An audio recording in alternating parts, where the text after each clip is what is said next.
Huh? Huh? Huh? Assalamualaikum warahmatullahi wabarakatuh. Nama saya Ahmad Ipan. Tujuan video kali ini untuk memenuhi syarat nilai UAS dengan mata kuliah pengantar manajemen SDM dengan tema Succession Business Planning.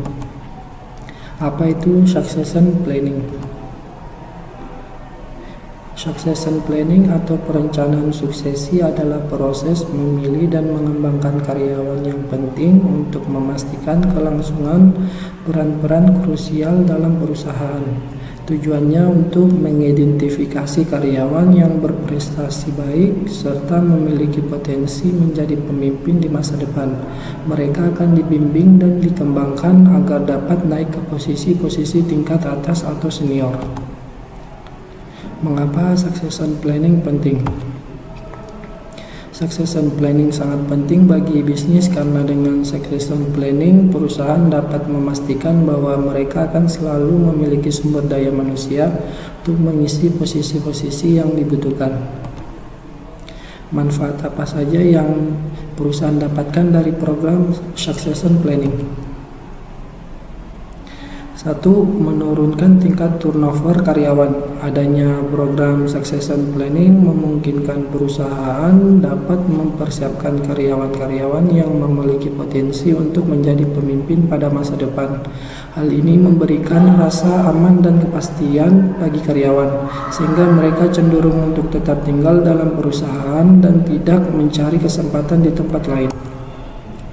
Yang kedua, meningkatkan kinerja karyawan. Melalui program succession planning, perusahaan dapat melibatkan karyawan-karyawan yang berpotensi menjadi pemimpin dalam program pengembangan keterampilan dan pengetahuan. Kehadiran program ini memungkinkan karyawan untuk diberikan pelatihan dan pembelajaran yang sesuai dengan kebutuhan untuk menjadi pemimpin pada masa depan.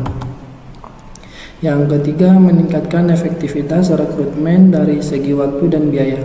Dalam succession planning, perusahaan memiliki pemetaan yang jelas mengenai calon pemimpin yang telah dipersiapkan. Hal ini dapat membantu perusahaan menghemat waktu dan biaya yang diperlukan dalam proses rekrutmen. Perusahaan juga dapat menghindari risiko kesalahan dalam pemilihan calon pemimpin. Kapan harus melakukan succession planning?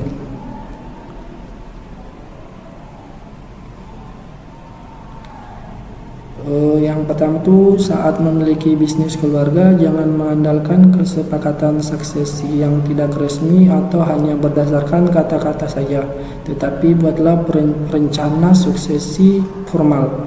Yang kedua, jika terdapat peran dengan keterampilan khusus, misalnya jika ada teknisi yang memiliki pengalaman lama dengan perangkat lunak khusus, kehilangan mereka bisa sulit digantikan. Jika peran kepemimpinan memerlukan keterampilan teknis tertentu, pastikan untuk mengembangkan orang yang tepat.